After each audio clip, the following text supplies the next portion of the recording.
Evening, everyone, coming to you from Perth in Australia. And this evening, my name is Gwenda Smith, and I'm delighted to be one of the Wellness Moments members of the Wellness Universe. Very pleased to be here with you, and hope that you'll find my chat with you this evening on resilience, vitality, and joy to be very helpful for you. I welcome you to ask any questions as we go through our chat this evening, and also to let you know that I am not a doctor. I am not a qualified medical person. So if you do find that you're in a position where you need that professional help, then please do follow the guidelines below and take yourself to the right professional person that can help you further. But what I've come to speak to you about this evening is resilience, vitality, and joy. Why would we want to be resilient? Good evening, Anna. How lovely to see you. Thank you for joining. Why would we want to be resilient, and how does that play a part for us in our everyday life? Vitality, and where do we draw vitality from? And then joy. Joy is a favourite thing for me because joy is the purest thing that our soul has. So for me helping you here, I'm a spirit medicine woman, and I combine different modalities to be able to help you be more resilient, have more vitality, and find joy in everything you do on a daily basis. So being resilient means that you have the ability to be able to bounce back from all of the maybe curveballs and speed humps that we find that life brings our way. If we think of resilience and think of a rubber band, when you stretch the rubber band out and you release it, it springs back into its natural shape. You have a natural shape. You have a way about you that helps you be able to manage in all things that life brings your way. So when we're more resilient, mentally, emotionally, and physically, it means that we are able to manage the things that life maybe brings to us that seem like a challenge. We can manage them with more ease, with more grace in a lot of ways, and with energy that allows us to be able to see our way through and our way clear. So being resilient on an emotional level means that you're able to step away first and find your way in the emotion rather than reacting to the situation. Then there is resilience in a physical aspect, and that means that your body is very strong and it is able to recover from any kind of illness or injury very quickly. Mental resilience is tenacity, and it's tenacity of your mind and your thoughts, and being able to harness your thoughts in a way so that you're able to bring focus into what it is that you are managing in your life. So resilience is really important. There are three things that I'd like to offer to you, three steps that you can take each day to help you with your resilience. One of them, and this is a favourite of mine, is knowing your personal values. You see, the stronger you are in your personal values. Good evening, Heather. Thank you for coming in. Being able to live your personal values is where you will draw resilience from and where you can find resilience, because your personal values are your foundation. So making sure that you live your personal values in everything that you do each day is one way of building your resilience. Another is to take 5 long breaths before reacting to anything that is in front of you or anything that you are facing that may have triggered an emotional response. You see, as soon as you take lovely long breaths, you quieten and calm the central nervous system. And this gives you an opportunity to be able to harness your thoughts and to be able to bring them into a space that can serve you for the way that you want to be and the way that you want to live. The other thing to do is to go inward. So go inward to yourself and ask yourself, is this true for me? Good morning, Vanessa. Good evening, Vanessa. Is this true for me? You see, when you ask the question, is this true for me? You're actually reaching into the deeper part of yourself, into your heart, into your soul. Thank you, Anna. And the fact is that your soul and your heart do not know how to tell you something that isn't true. So if you are stuck on something and you can't find your way through it and you want some resilience, take those breaths, go into a quiet space and ask yourself, is this true for me? And you'll find that you will have more clarity.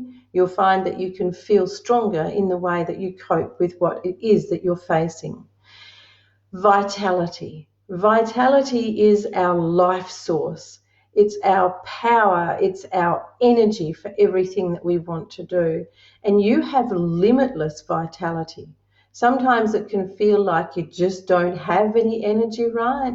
But you have got a powerhouse of vitality, and it's really important to know how to draw on that at times where you're feeling particularly challenged. So our vitality to me is like our battery. It's our battery source of our inner power. And having your vitality also means that you have an endless source where you can draw energy for more resilience. So you see they combine together to give you greater strength in everything that you're facing.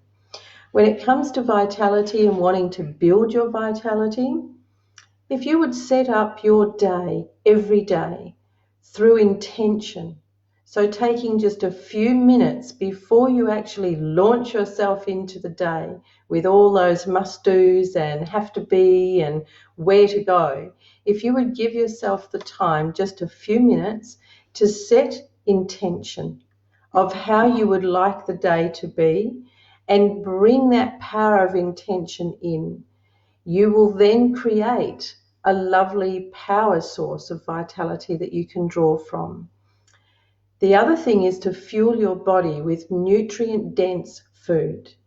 We've come to learn that the brain is the second, or the stomach, is the second brain for the body.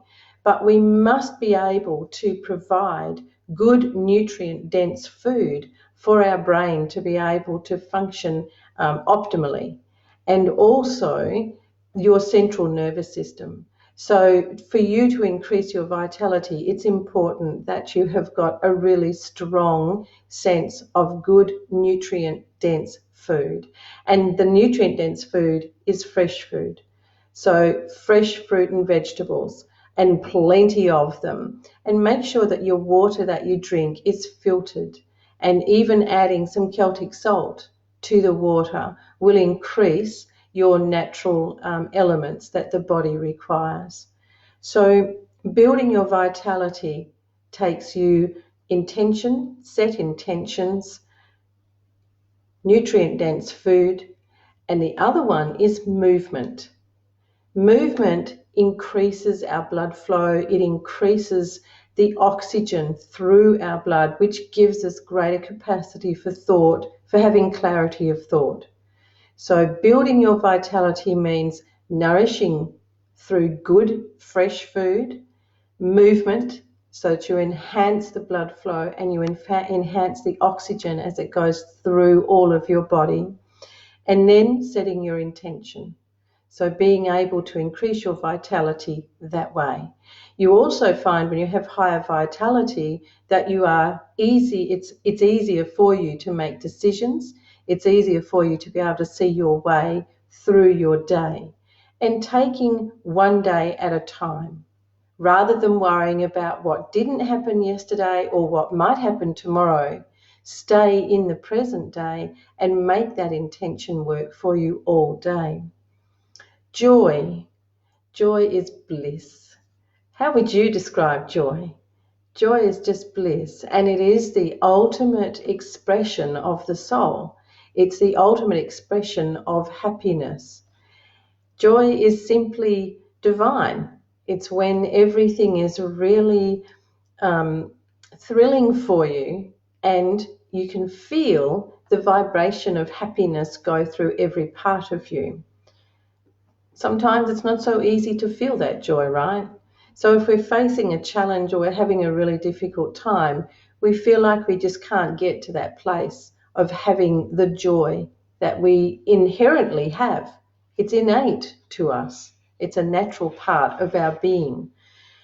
For you to be able to raise your levels of joy and to be able to have that constant tap into it, spend time with people who nurture you. Spend time with people who encourage you and who support you in your dreams. It's really important that they bring to you their energy that will help you stay in your place of joy, and then you can share it back with them. Give yourself the gift of time. So many people feel that they are time poor. Give yourself the gift of time, and that will give you more joy because you won't feel stressed about things that you're trying to do or achieve. Listen to uplifting music. Even sing yourself, whether you can or you can't, doesn't matter, because music shifts the vibration on a cellular level, and it can help you check in with joy that comes naturally from your soul. Read books that are inspiring. Anything that is inspiring and uplifting will help you with joy. So resilience, joy, and vitality, 3 key ingredients for you to be able to live every day the life that you would like to live. Building those 3 things takes you having the foundations of your personal values, understanding them, living them, being true to your heart, and using movement and food to be able to provide you with a good source of vitality. Uplifting things for joy. So thank you very much for joining me. It's an absolute honour to be part of the Wellness Universe Moments specials for you, and it's an absolute joy to be part of the Wellness Universe. And I thank you all for stopping in. I'm going to have a look here at some of the comments. Yes, it is night time for me, Vanessa. It's 11 p.m. So for those of you just beginning your day, I truly hope that you find it to be a very joyful day. And Heather, your yoga teacher told us to use our voice when chanting as God gave it to us and he wants to hear it. That is absolutely beautiful. That's why it doesn't matter whether you can sing or not. You have a voice and it needs to be heard.